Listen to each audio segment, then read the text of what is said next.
Well, hello again, and welcome to another Weird History and Wacky News. I'm Pastor Roland Moss, the old history guy, with a look at what was happening behind the scenes of the news headlines. Today's story is Pirates and Scurvy Dogs. Arr! Sit back and enjoy.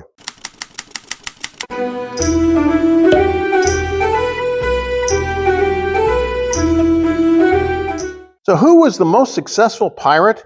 Blackbeard? Captain Kidd? Jean Lafitte? Actually, her name was Shi Zhangzhu, although history better remembers her as Cheng Shi. Cheng Shi was born in the Guangdong province of China around 1775 and was a Cantonese madam who ran a floating brothel in the Guangdong harbor. In 1801, she caught the eye of Zheng Yi, a well-known pirate and commander of the Red Flag Fleet. Zheng bought her and married her. But Cheng Shi proved more than just another pretty face. Her tough life in the harbor had given her an extraordinary set of managerial skills. When Zheng Yi was washed overboard in a howling gale in 1807, she took control of the Red Flag Fleet with the help of her dead husband's nephew. It said that he obeyed Cheng Shi's orders and consulted her in all things before acting. So just how successful was this Chinese pirate?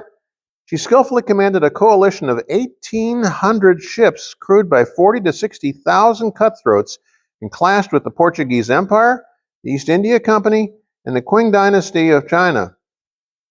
But the days of piracy were ending, so Cheng Shi surrendered her fleet, married her husband's nephew, and died peacefully at age 69.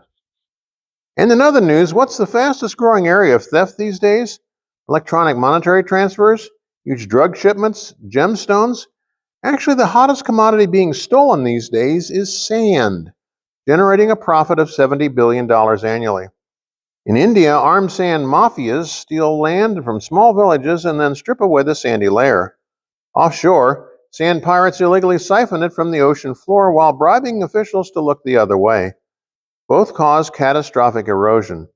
In July of 2008, someone stole the entire Coral Spring Beach in Trelawney, Jamaica, putting off indefinitely the development of a new luxury resort there. Jamaica police were baffled by the hundreds of tons of missing sand, equivalent to 500 immense truckloads. Even forensic tests of local beaches proved inconclusive. And the sand piracy shows no sign of stopping. It's prevalent in the Caribbean, China, Greece, especially the lovely pink sand of Elafonisi, Hungary along the Tisna River, and India.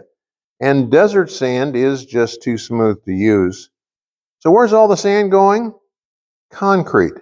It takes a whopping 45,000 tons of the gritty stuff to build a mile of highway, while Dubai's Burj Khalifa, the world's tallest structure, required 121,254 tons of sand to build. Kids, it's time to start locking the covers on your sandboxes. And finally, Benjamin Hornigold was a prolific buccaneer in the golden age of piracy as it drew to a close in the 1730s. Hornigold had his own unique spin on the piracy trade. He used a small armada of canoes and small crafts to overcome large ships in the waters off of New Providence, the most populous Bahama island of the time. He and his 350 raiders plundered every non-British vessel they met. But of all the gold, silver, gems, and assorted booty amassed by Hornigold, one raid stands unique in the annals of piracy. The year was 1717, and a merchant vessel had surrendered to Hornigold's 30-gun ship, the Ranger, just off the coast of Honduras. Begging for their lives, the terrified crew was told a story that must have brought a secret smile to their faces and relief to their fears.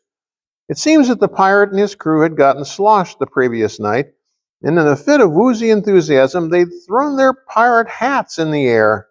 An errant breeze carried them all overboard into the nighttime sea, never to be seen again. All the bareheaded Hornigold wanted was their hats. And so with a friendly wave of their stolen headgear, Hornigold and his crew sailed off into history. That's about all the time we have for today's Weird History and Wacky News. I'm Pastor Roland Moss, the old historian, wishing that all of your news may be just a little bit weird.